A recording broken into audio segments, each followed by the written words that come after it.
আসসালামু আলাইকুম সবাইকে। বেশ কিছুদিন আগে আমার এই ফোনটা অ্যাক্সিডেন্ট করেছিল। আর এটা একবার না পরপর হচ্ছে ২ বার ৩ বার অ্যাক্সিডেন্ট করেছিল। আর বর্তমানে তার অবস্থাটা এমনই হয়েছে যে সে হচ্ছে পুরা আইসিইউতে চলে গেছে। এই অবস্থায় তাকে যদি আমি ট্রিটমেন্ট না করাই তাহলে সে মারা যাবে। আর আমার কোনো উপকারে আসবে না।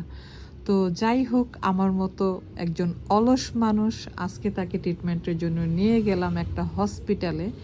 সেখানে তাকে সার্জারি করে তার ভিতরের যত নষ্ট হয়ে যাওয়া জিনিসপত্র আছে সেগুলা সব খুলে ফেলে নতুন নতুন জিনিসপত্র তাকে দিয়ে দিয়েছে। জানি না এটা কয়দিন ইউজ করতে পারবো।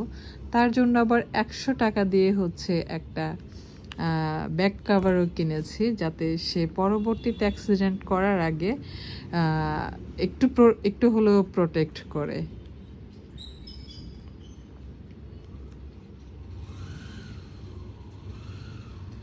আর এগুলা হচ্ছে তার ব্যান্ডেজ। এগুলা আমাকে বলছে যে বাসায় যেয়ে সাথে সাথে খুলবেন না, একটু পরে হচ্ছে খুলবেন, এতে করে হচ্ছে আপনার যে ডিসপ্লেটা এটা ভালো থাকবে। আর সব মিলিয়ে দেখা যায় যে আমার ভালোই একটা অ্যামাউন্ট চলে গেছে তাকে ট্রিটমেন্ট করাতে গেলে। মানুষ অসুস্থ হলে যেমন আসলে খরচ হয়, এরকম মোবাইল এই সমস্ত জিনিসও নষ্ট হলে বা পড়ে গেলে ভেঙে গেলে ভালো টাকাই কিন্তু যায়।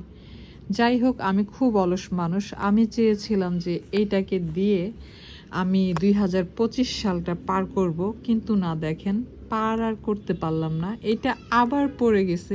আর এমন অবস্থা হইছে যে এটার এই অর্ধেক পার্ট দেখা যাচ্ছিল না। আর হচ্ছে বাকি অর্ধেকটা দেখা যাচ্ছিল। তো আমি কাকে ফোন দিচ্ছি, কি দিচ্ছি না দিচ্ছি কোনো কিছুই বোঝা যাচ্ছিল না। যার কারণে হচ্ছে বাধ্য হয়ে আজকে তাকে নিয়ে গেলাম ট্রিটমেন্ট করাতে। যাই হোক, সবাই তার জন্য দোয়া করবেন। তাকে দিয়ে আমি আগামী আরও ৫টা বছর যাতে সুন্দরভাবে ইউজ করতে পারি, কাজে লাগাতে পারি। ভালো থাকবেন সবাই। আল্লাহ হাফেজ।